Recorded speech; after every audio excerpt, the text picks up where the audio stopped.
أهلا بكم يا أصدقائي في سلسلة أدوار لكل افتتاح.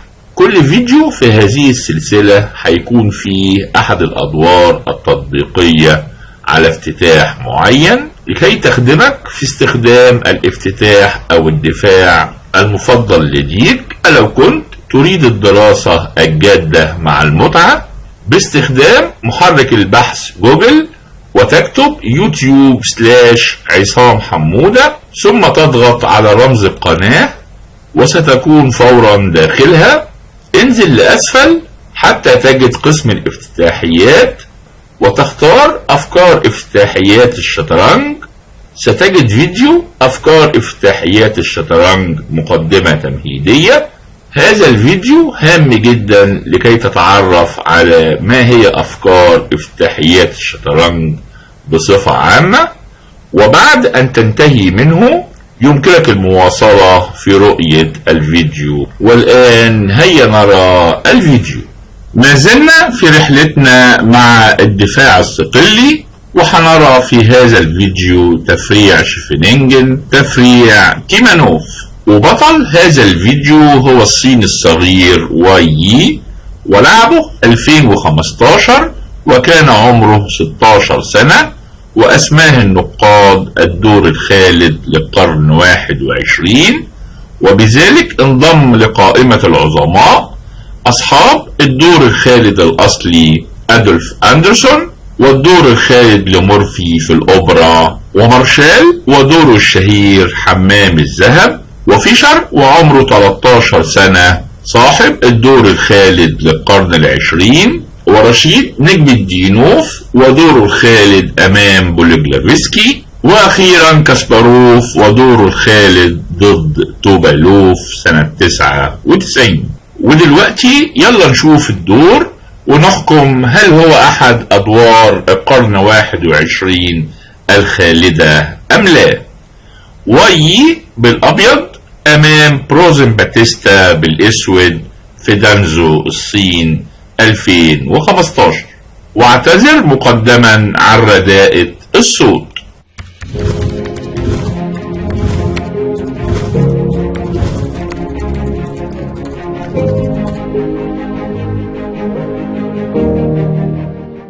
E4 C5 الدفاع الصقلي، نايت F3 E6 تفريع شفينينجن، نايت C3 A6 بيشوب E2 نايت C6 G4 CD4 نايت D4 كوين C7.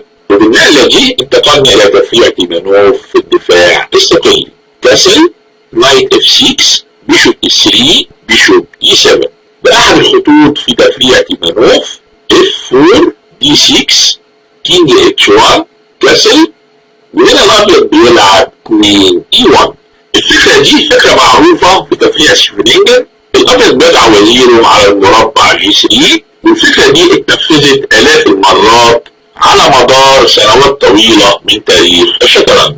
وكمل الدور نايت D4 بيشوب D4 B5. الاسود بيهاجم في جناح الوزير وعاوز يلعب البي 4 ويطرد الحصان، والابيض كمل في خطته بكوين G3 بيبدا يهاجم على المربع G7، وفي نفس الوقت بدأ الوزير لاغراض تكتيكيه على وتر الوزير الاسود، والاسود كمل ببيشوب B7، وهنا الابيض لعب E3. والنقله دي عاده في الدفاع الصقلي بتعتبر اهدار للوقت، لكن في هذا الوضع له فائدة كبيرة لعدم إتاحة الفرصة للأسود للعب البي 4، وبذلك بيترك الحصان على المربع C3 لأطول وقت ممكن. والأسود كمل روك A G8 روك A E1 روك D7. النقلة دي قد يعتبرها البعض نقلة مستغربة، لكن في الحقيقة النقلة دي نقلة جيدة، لأن فكرة الأسود هي وضع الوزير في المربع D8 من وراء الرخ، عشان عارف ان الابيض بيحضر للنقله التحرريه E5، ولذلك عند فتح العمود دي بيكون الرخ هو اللي في المقدمه. والابيض كمل بيشوب D3 كوين D8. الاسود بيكمل فكرته، لكن النقله المعتاده في هذا الموقف ان الاسود بيكمل بروك E8 اولا ثم يلعب فيما بعد الكوين D8. على اي حال الاسود ما لعبش الروك E8 انما لعب كوين D8 3. الابيض بيهدد بالنقلة المعروفة ب E5 ويطرد الحصان المدافع الوحيد عن المربع H7، والابيض بياخده بالوزير بتشيك ميت بمساعدة الفيل. ولذلك الاسود لازم يدافع بالنقلة G6، ومن هنا بدأ الهجوم بالنقلة الممتازة F5. الاسود بيحاول يفتح الاعمدة حول الملك المبيت، وبالطبع الاسود رفض هذه الفكرة وكمل E5 طالب الفيل، والفيل تراجع، وهنا الاسود لعب روك E8. النقلة دي قد تبدو منطقية، ولكن باتيستا فيما بعد قال ان هذه النقلة هي اكثر نقلة ندم عليها في حياته، وهنعرف فيما بعد ليه هو قال هذه الجملة. على اي حال ويكمل في هجومه ب FG6 HG6، وهنا لعب النقلة المفتاح نايت D5، والنقلة دي هي بداية الهجوم القوي فيما بعد. على اي حال لو الاسود اخذ بالفيل بيشوب تيكس D5، الابيض هيلعب ببساطة E takes D5، والاسود قطعه اصبحت مكدسة وراء اعمدة مغلقة، بينما الابيض بيفتح الاوتار على الملك المبيت، والاسود بالطبع دوره سيء للغاية. ولكن ربما هذه النقلة كانت افضل من النقلة اللي لعبها الاسود، لانه اخذ بالحصان. قبل ما نشوف هذه النقلة، بالطبع لو الابيض اخذ على المربع D5 الاسود هياخد بالفيل، وبكده الاسود نجا لان الفيل بيحمي مؤقتا المربع F7، والفيل بيتراجع ويبقى عند الاسود بدائين في الوسط بيتقدموا، والاسود دوره افضل كثيرا، ولذلك اخذ الحصان لا يصلح. ومن كلامنا في التفريع السابق الكثيرين توقعوا نقلة وي وهي روك تيكس F7. الخبراء بيقولوا ازاي ان جراند ماستر كبير زي باتيستا لعب النقلة روك E8 اللي بتترك حماية البيدق F7، ولكن باتيستا قال لهم ان هو شاف هذه التضحية وحلل فيها كثيرا، لكن وجد انها تضحية فاشلة، وان الملك هيستطيع الهروب من شبكة المات، ولكن لم يقدر النقلات الفنية واللمسات الساحرة اللي هنشوفها من وي في باقي الدور. على اي حال الاسود كمل بالنقلة كينج F7، لكن لو ملعبش كينج F7 وحاول ان ينجو بالحصان بالنقلة نايت F6 هتكون نقلة سيئة، لان الابيض هيكمل بالنقلة الساحرة كوين E6 طالب يفوز باكتر من قطعة بكش بالكشف. ولو الاسود دافع بكينج H8 الابيض هيلعب ببساطة بيشوب G5، ودلوقتي لا يوجد امام الاسود غير التسليم، لان جميع قطعه اصبحت مربوطة. لو الفيل تحرك هيترك حماية الحصان، وكذلك هيخسر الرخ على المربع D7، بينما لو الحصان تحرك الابيض هياخد ببساطة على المربع G6، والنقلة القادمة تشيك ميت. ولذلك تراجع بالحصان لا يصلح، والاسود بالفعل قبل التضحية، ومن هنا بدأت الاكروبات اللي هيقدمها لنا وي بالنقلة كوين H7 تشيك، والاسود لعب كينج E6. لو الاسود ملعبش الكينج E6 ولعب مكانها الكينج F8 هيتلقى تشيك ميت في نقلة واحدة ببيشوب H6 تشيك ميت. بينما اذا صعد للمربع F6 الابيض هيلعب ببساطة النقلة الساحرة E takes D5 طالب كوين takes G6 تشيك ميت، والدفاع الوحيد هو E4، لكن هنا الرخ بيتدخل بروك F1 تشيك، كينج E5 كوين takes G6 طالب كوين takes E4 تشيك ميت. ولو الاسود كمل ب E takes D4 بيغير خطته لكوين F5 تشيك ميت، ولذلك الملك اتجه الى المربع E6، والابيض كمل ببساطة E takes D5 تشيك. وبالطبع البيدق ممكن يتاخد بالملك او بالفيل. اذا اخذ بالفيل، ودلوقتي من العجيب ان لو الابيض اخذ البيدق G6 بالوزير بكش هتكون نقلة سيئة، لان الاسود هيستطيع الدفاع ببيشوب F6، وبعد بيشوب F4 تشيك الاسود بيكمل بكينج E7 كوين H6 تشيك بيشوب F7، والملك الاسود اصبح مدافع عنه جيدا. ولذلك الأمر مش هياخد على المربع جي 6 بالوزير، إنما النقلة الصحيحة ويا للعجب إن هياخد بالفيل. طالب كوين اف 7 تشيك ميت، الدفاع الوحيد للأسود هو روك اف 8، لكن هنا الأمر هيعطي تشيك ميت إجبارية في 3 نقلات بتبدأ بكوين اتش 3 تشيك، كينج اف 6، روك اف 1 تشيك، كينج جي 6، كوين اتش 6 تشيك ميت.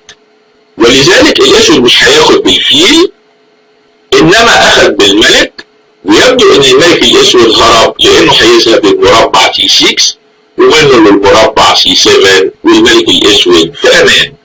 لكن هنا جاءت النقلة الثانية المفتاح لوي، يا ترى إيه هي؟ الحقيقة النقلات القادمة بتدل على موهبة رائعة. وي كمل بالنقلة الرائعة بيشوب اي 4. الفيل غير محمي، لكن هذه النقلة مفيدة للغاية لأنها بتقطع خط الرجعة نهائيا عن وصول الملك للمربع سي 6 والهروب. وبالطبع النقلة الوحيدة هي كينج تيكس اي 4. وهنا جاءت النقلة الأخرى المفتاح التي لا تقل روعة عن النقلة السابقة، يا ترى إيه هي؟ وي كمل بأعصاب هادئة وباردة النقلة كوين اف 7.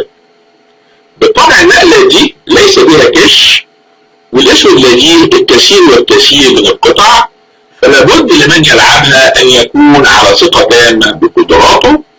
والنقلة دي بالطبع بتستكمل النقلة السابقة وهي قطع طريق الرجوع عن الملك الأسود. ودلوقتي الأبيض بيهدد ببيشوب جي 1 وكشف كش من الرخ، والكش دي كش مات. ولذلك الأسود دافع بالنقلة بيشوب اف 6 عشان يقطع مراقبة الوزير عن العمود اف.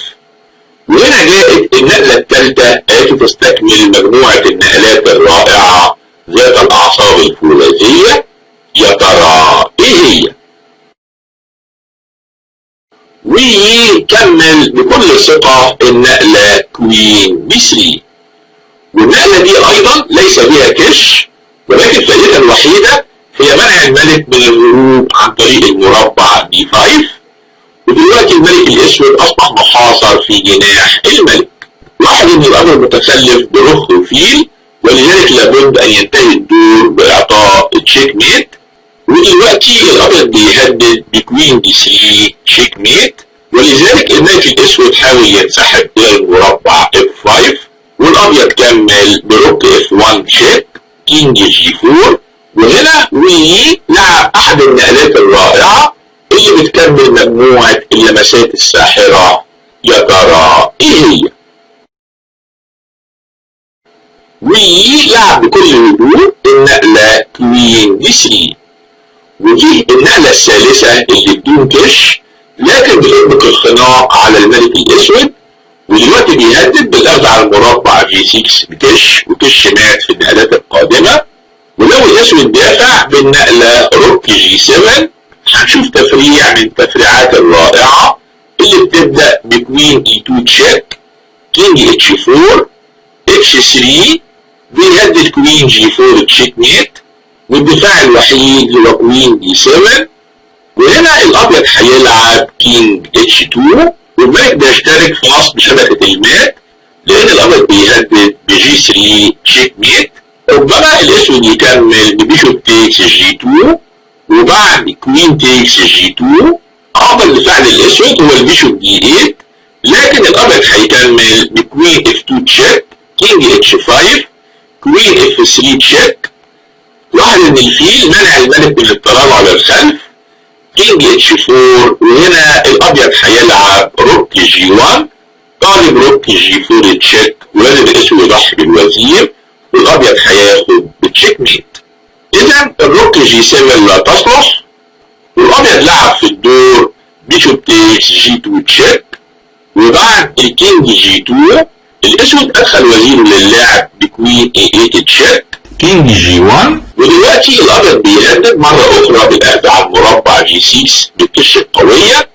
ولو الاسود دافع بالنقلة اي 4 الابيض هيكمل بكوين اي 2 تشيك، كينج اتش 4، روك اف 4 تشيك، كينج جي 5، روك تيكس E4 تشيك بكش بالكش بالفيل، والنقلة الوحيدة هي كينج F5، وهنا الأبيض هيلعب كوين F3 تشيك ميت. إذا الدفاع بالنقلة E4 لا يصلح، وباتيستا في الدور كمل بالنقلة بيشوب G5 طالب تكسير الفيلين، وفي نفس الوقت بيقطع الطريق بين البيدق والملك. لكن ويي كمل بثقة بكوين E2 تشيك، كينج H4، بيشوب F2 تشيك. الوزير في هذه المرة هو اللي بيقطع خط رجوع الملك للخلف، والنقلة الوحيدة هي كينج H3. لاحظ حاليا ان الاسود لاول مرة في الدور طالب تشيك ميت على المربع G2، لكن ويي انهى جميع اوهام الاسود بنقلة وحيدة بتعتبر ايضا لمسة فنية، ولعب بيشوب E1، وهنا باتيستا سلم. لان الابيض بيهدد بكوين D3 تشيك، وضغط بالوزير بياخد بتشيك ميت في النقلة القادمة، وإذا حاول الاسود يدافع بالنقلة بيشوب F4، الابيض هيكمل بكوين D3 تشيك، كينج G4، كوين تيكس G6 تشيك، بيشوب G5، H3 تشيك، كينج تيكس H3، وهنا هتيجي للتشيك ميت بكوين F5 تشيك ميت. الحقيقة دور رائع وفي لمسات كثيرة جدا فنية من صبي صيني صغير. اعتقد انه بعد عدة سنوات هيكون بطل العالم المتوج. واذا اعجبك هذا الفيديو من فضلك سجل اعجابك واشترك في القناة وشارك بتعليقاتك.